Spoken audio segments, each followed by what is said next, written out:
kita telah sampai ke penghujung rancangan based on the rumusan daulat yang telah diberikan, based on the testimoni yang telah diberikan oleh Cik Mio tadi. Pada pandangan saya dan pendapat saya, perubahan telah berlaku lah sepanjang 4 bulan tu. Dari segi pemarkahannya, sebab kita biasanya macam tu lah, edit course yang kita buat dulu pre-survey dan kita buat post-survey. Kita nilaikan diri kita dulu macam mana in the beginning, dan selepas habis program macam mana dia punya hasilnya. Dan semua yang telah dibentangkan tadi ianya menunjukkan perubahan telah berlaku dalam bentuk ICPC.FM. Pengamalan 6 core value kita tu, perubahan telah berlaku dari sudut pandang FED-nya, perubahan telah berlaku dari sudut ilmu dan pengabalannya, semuanya telah ditunjukkan tadilah. So alhamdulillah rasanya based on that testimony, so 4 bulan yang kita lalui ini surely tidak sia-sia lah.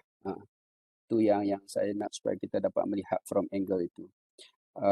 Seterusnya mungkin saya agak ingin nyatakan bahawa alhamdulillah kita telah didedahkan dengan ilmu yang begitu bermanfaat bagi saya lah.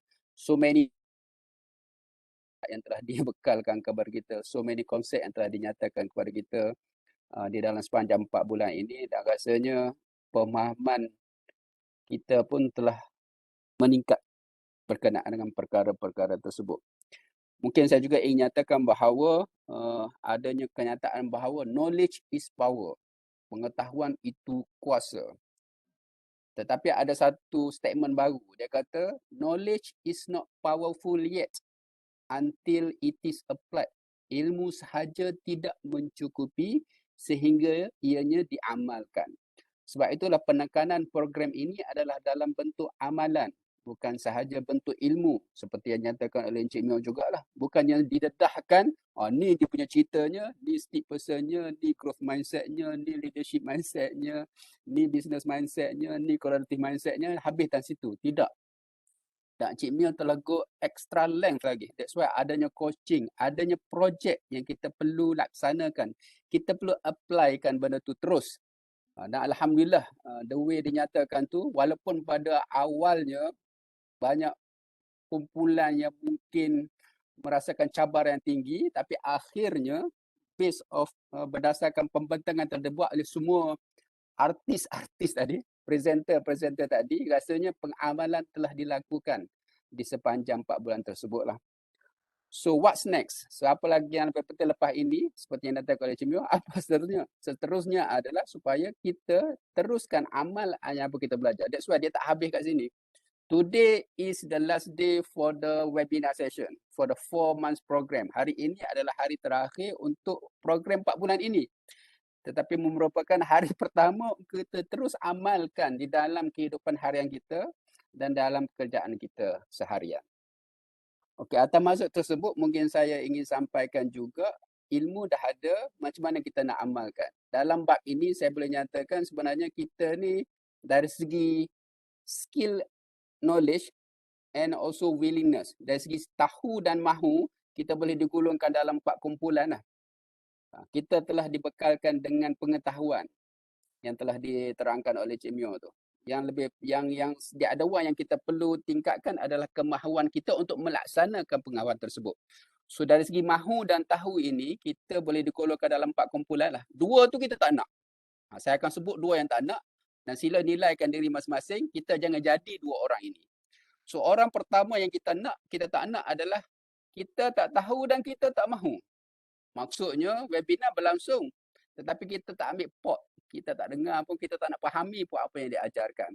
Dan kita menunjukkan sikap yang memang kita tak mahu pun laksanakan benda ni. Maksudnya kita tak tahu dan kita tak mahu. Jadi orang ini, masalah dia panggil BS. Tapi saya translate ke Melayu, is bodoh sombong lah. Bodoh sombong. Dalam bodoh, sombong. Jadi dalam tak tahu, tak mahu. Jadi kita tak naklah segolongan ini. Pastikan sila semak di kita masing-masing. Pastikan kita jangan jadi orang yang bodoh sombong.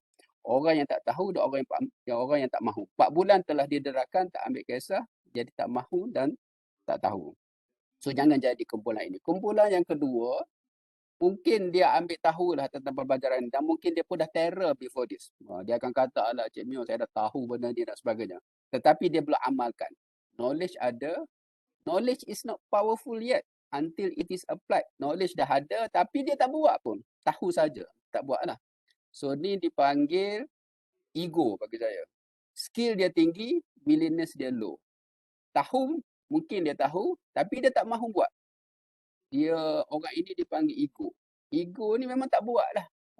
Tanya, tahu tapi tak laksanakan. So kita tak nak juga orang ini. So dua ni kalau ada dalam diri kita, kita pakai ikat dia, kita sumbat ke Sungai Kelang. Kita campak dia ke Sungai Kelang. So jangan jadi di dalam dua kumpulan ini.